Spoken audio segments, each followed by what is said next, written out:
Transistores, capacitores, LEDs y resistencias se utilizan en esta sencilla decoración festiva para encender y apagar automáticamente las luces, en este patrón. Voy a mostrarte cómo funciona el circuito y cómo construir el tuyo en este vídeo, e incluso puedes descargar mi diseño de placa de circuito para construirlo tú. Enlaces para esto en la descripción abajo. Este circuito se basa en algo llamado multivibrador estable o flip-flop. Un circuito flip-flop simplemente enciende y apaga los LEDs alternativamente. Podemos cambiar la rapidez con la que esto ocurre cambiando los componentes. Necesitaremos algunos transistores que actúan como interruptores electrónicos. Impiden el paso de la corriente a través de ellos hasta que se aplica una pequeña cantidad de energía a la terminal base. Aquí puedes ver que el circuito de LED está conectado a través de un transistor, pero no se enciende. Solo cuando aplicamos un voltaje y una corriente a la terminal de la base, el transistor permite que la corriente fluya a través del circuito principal y encienda el LED. El transistor necesita alrededor de 0,7 voltios en la base para activar. También necesitamos algunos capacitores que básicamente se cargan y almacenan electrones cuando se conecta una batería, pero luego liberan los electrones para alimentar el circuito cuando se retira la batería. Puedes ver aquí que cuando quito la fuente de alimentación el LED se apaga. Pero cuando conecto un capacitor al circuito, el capacitor alimenta el LED cuando se retira la fuente de alimentación. Podemos retrasar el tiempo de carga y descarga del capacitor conectándolo a una resistencia. Estas limitan la corriente, lo que significa que limitan el número de electrones que pueden fluir a través del cable y por tanto entrar o salir del capacitor en un determinado tiempo. A continuación utilizamos unos LEDs que básicamente producen luz cuando los electrones pasan a través de ellos. Estos son muy sensibles a la corriente y se destruirán si se permite que pasen demasiados electrones. Así que tenemos que conectar una resistencia para protegerlos. La resistencia también puede controlar la intensidad con la que brillan. El diagrama del circuito de un simple flip-flop es el siguiente. Podemos convertirlo en un circuito físico utilizando una protoboard y recomiendo ampliamente que intentes construirlo tú mismo para ayudarte a entender cómo funciona. Cuando conectamos una fuente de alimentación vemos que comienza a parpadear los LEDs. ¿Qué está pasando aquí? Cuando conectamos la fuente de alimentación, la corriente va a fluir a través de la resistencia 3 y hacia el terminal de la base del transistor 1. Esto encenderá el transistor y así podrá fluir una corriente a través de la resistencia 1 y el LED 1. Esto hace que los electrones lleguen al capacitor 1 y a través de la resistencia 2 y se acumulen en el lado derecho. Cuando el voltaje del capacitor 1 alcanza los 0,7 volts, se activa la base del transistor 2 y se enciende. Esto permite que la corriente fluya a través de la resistencia 4 y el LED 2, lo que hace que los electrones sean atraídos hacia el capacitor 2 a través de la resistencia 3. Esto hace que el transistor 1 se apague. Cuando el voltaje a través del capacitor 2 llega a 0,7, se enciende el transistor 1 y se apaga el 2. Esto se repite constantemente haciendo que los LEDs se enciendan y apaguen de forma alterna. En nuestra decoración tenemos 3 grupos diferentes de LEDs, así que modificaremos este circuito para incluir otra fila. El capacitor 1 se conecta al 2, el capacitor 2 se conecta al transistor 3 y el capacitor 3 se conecta nuevamente al transistor 1. Para la fuente de alimentación no podemos utilizar baterías estándar porque son demasiado grandes. En su lugar utilizaremos una batería de 3 voltios ya que estas son compactas. Voy a utilizar una CR2450 de litio ya que tienen una gran capacidad de energía. Necesitamos un interruptor para encender y apagar el circuito. La decoración necesita que varios LEDs se enciendan al mismo tiempo.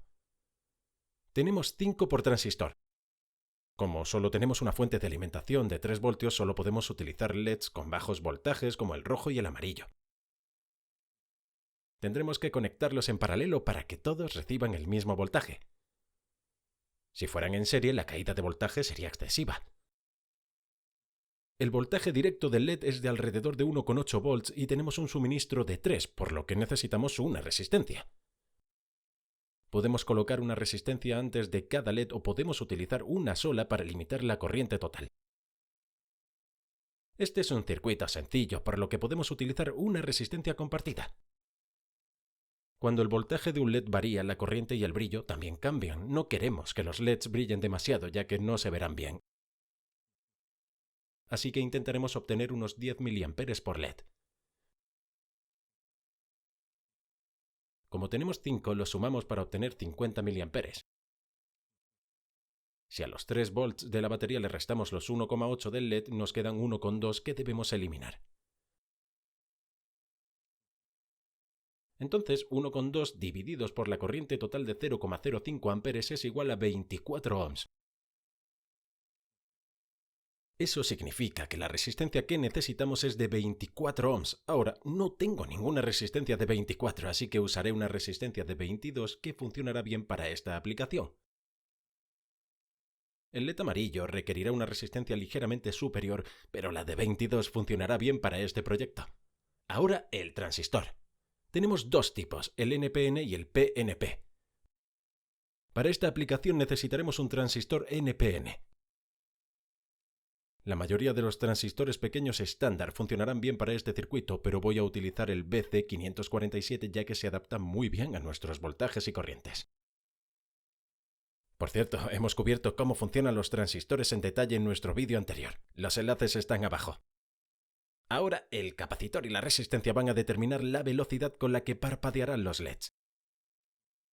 Podríamos calcular esto para obtener una respuesta aproximada, pero en lugar de eso vamos a conectar los componentes y ver qué sucede. Si utilizamos una resistencia de 10 kΩ y un capacitor de 100 microfaradios, vemos que el circuito funciona bien. Si lo cambio por un capacitor de 1000 microfaradios, el circuito es muy lento. Si lo cambio por un capacitor de 10 microfaradios, vemos que es muy rápido, así que cuanto más grande sea el capacitor, más lento será el parpadeo. La resistencia también cambia el tiempo de carga. Si utilizo un capacitor de 100 microfaradios y una resistencia de 10 kΩ, la carga es bastante rápida. Si usamos una resistencia de 47 kΩ, vemos que es muy lento. Con una resistencia de 1 kΩ parpadea muy rápido, así que cuanto más grande es la resistencia, más lento es el parpadeo. Voy a usar una resistencia de 22 kΩ y un capacitor de 100 microfaradios porque creo que esto funciona bien. Y también el capacitor es físicamente bastante pequeño. Así que he probado mi diseño en una protoboard y podemos ver que funciona bien. Ahora, a diseñar el PCB. Ahora, para diseñar la placa del circuito impreso vamos a utilizar Altium Designer, que amablemente ha patrocinado este vídeo. Todos vosotros podéis tener una prueba gratuita del software y voy a dejar un enlace abajo para todos vosotros, así que echadle un ojo. Voy a dar una rápida explicación de esta parte. Empezamos un nuevo proyecto y luego agregamos nuestros componentes. Hay una función incorporada para esto, pero estoy usando un complemento, lo que hace que sea un poco más fácil de importar desde un sitio web de proveedores. Por suerte para este diseño, muchos de los componentes son los mismos, por lo que podemos duplicarlos y luego organizarlos. Entonces empezamos a conectar los componentes. Los LEDs, el capacitor, las resistencias, la fuente de alimentación y también los transistores y el interruptor. Así que tu diagrama debería ser algo parecido a esto. A continuación, deberás configurar también las notas. Luego, importa los componentes al PCB y define la forma de la placa. Dejaré el archivo de forma de estrella en la descripción del vídeo para que lo descargues también. Luego, coloca los componentes en la placa en el orden que desees hasta que se vea así. Es importante colocar los LEDs en el orden correcto, grupo 1, 2 y 3. Luego usaremos la ruta automática para conectar todo entre sí, pero luego debemos inspeccionar la placa y hacer cualquier modificación si es necesario. Después creamos el polígono y finalmente exportamos los archivos. Así que esa es la placa diseñada. Ahora solo tenemos que pedirla y construirla. Para pedir el PCB solo tenemos que dirigirnos a jlcpcb.com, que también ha tenido la amabilidad de patrocinarnos.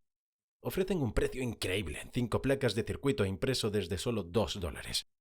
Dejo un enlace más abajo, no dudéis en visitarlos. Y no olvidéis que podéis descargar mi archivo del PCB usando el enlace en la descripción. Luego subimos nuestros archivos Herbert y verificamos la vista previa. Se ve bien. Podemos cambiar el color de la placa si lo deseamos, pero yo lo dejo en verde y me dirijo a realizar la compra. Introduzco mi dirección de envío, elijo la opción y pago. Unos días más tarde mi placa de circuito impreso llega al correo y tiene muy buena pinta, así que ya estamos listos para construir el circuito. Ahora que nuestra placa de circuito ha llegado, podemos empezar a soldar los componentes a la placa. No lleva mucho tiempo y al final deberíamos tener algo así. Entonces, al conectar la fuente de alimentación y encender el circuito, vemos que las luces parpadean en secuencia. A continuación, podemos exhibir nuestra placa de circuito decorativa y admirar nuestro trabajo. ¿Qué te parece? Házmelo saber abajo en los comentarios. Por cierto, ahora puedes construir aún más circuitos con estos vídeos en pantalla. No olvides seguirnos en Facebook, LinkedIn, Instagram, Twitter, TikTok y en engineeringmindset.com.